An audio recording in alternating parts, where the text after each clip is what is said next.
Welcome back to Prudence Coaching English class. This is your own digital learning platform. Today we are going to learn about the poem The Mock Turtle's Song by Lewis Carroll. This poem is about an imaginative conversation between Whiting and a snail. Here we can see other characters like snails, turtles, lobsters, other fishes and porpoise. Let's learn about the poet.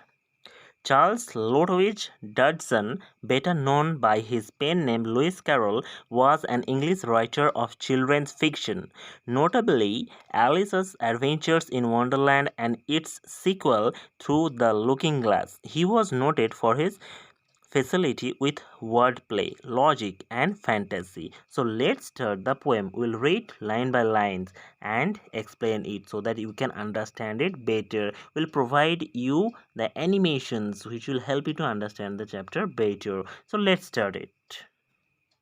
Will you walk a little faster? Said a whiting to a snail. This poem is based on the conversation in between a snail and a sea fish called Whiting. Whiting asks to the snail, "Can you walk a little faster, please? There is a porpoise close behind us and he is treading on my tail.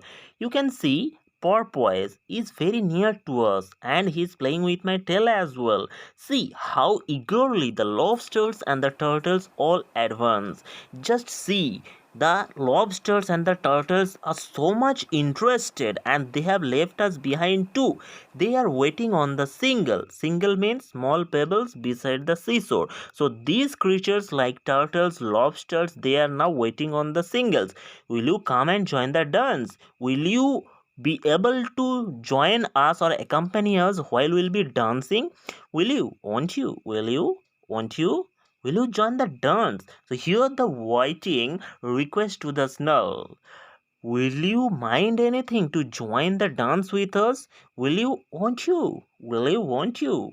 Won't you join the dance? So this is a kind of request and a proposal by the whiting to the snail. This whiting fish is requesting to the snail to accompany him with these turtles and the lobsters so that they can have a beautiful time together.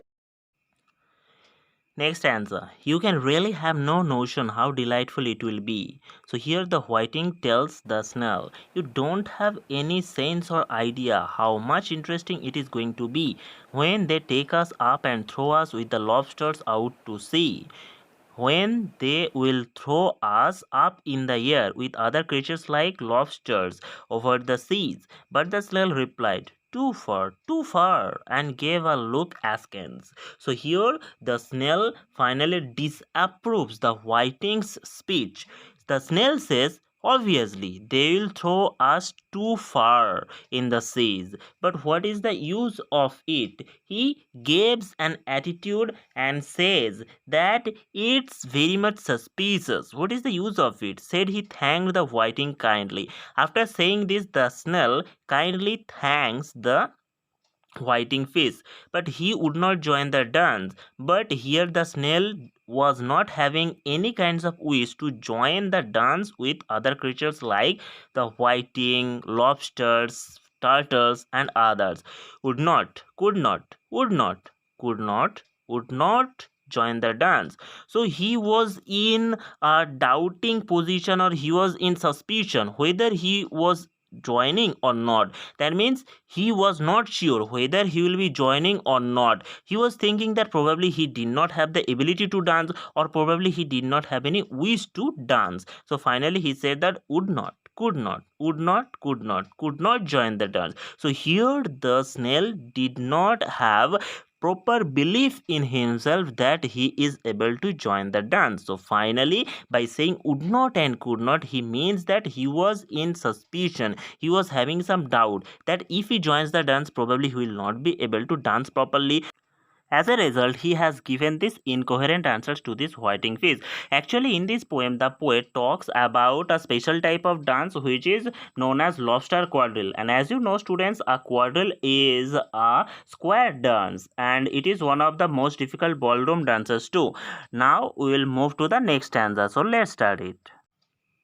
What matters it how far we go? His scaly friend replied. So here the snail finally replied to the whiting fish. What is the use of how far we are going or reaching? There is another shore, up on the other side. So here finally whiting fish replied to the snail that there is another seashore on the other side, the farther off from the England and the nearer is to France. And this seashore is very far away from England and it is very near to France.